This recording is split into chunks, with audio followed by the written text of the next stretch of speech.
This video explains how to change the font size of a corrplot using the R programming language. So without too much talk, let's dive into the R code.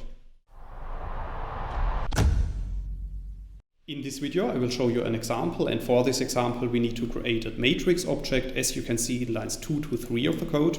So after running these lines of code, a new data object called data is appearing at the top right, and we can print this data object to the bottom in the RStudio console by running line 4 of the code.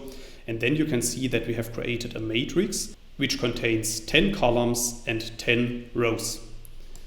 Now, if we want to draw a corrplot of this matrix, we first need to install and load the corrplot package, as you can see in lines 6 and 7 of the code.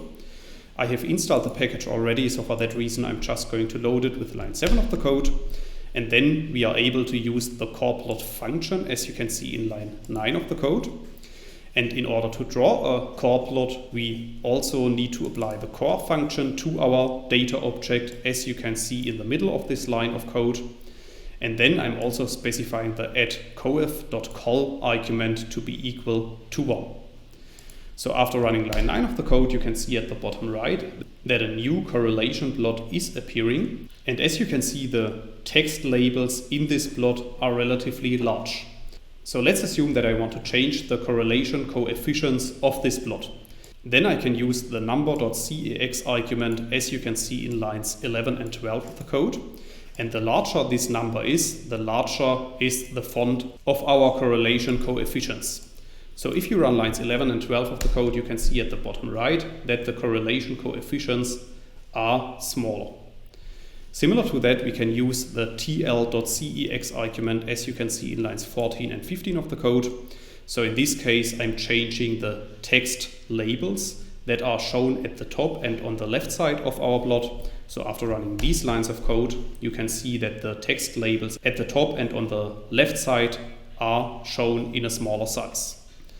And also similar to that, we can change the size of the labels in the legend of our plot, as you can see in lines 17 and 18 of the code. So for this we need to use the cl.cex argument. So after running these lines of code, our plot is changed once again, and this time the text labels on the right side of the plot are decreased. That's all I wanted to explain in this video. In case you want to learn more on this topic, you may check out my homepage, statisticsglobe.com, because on my homepage I have recently published a tutorial in which I'm explaining the content of this video in some more detail. I will put a link to this tutorial into the description of the video, so you can find it there.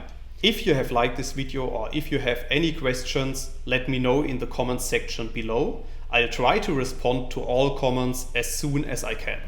Furthermore, make sure to subscribe to my YouTube channel to get notified about future video releases. I have already published about 500 videos on this channel, and I'm releasing new videos on a daily basis. Thanks a lot for watching. See you in the next video.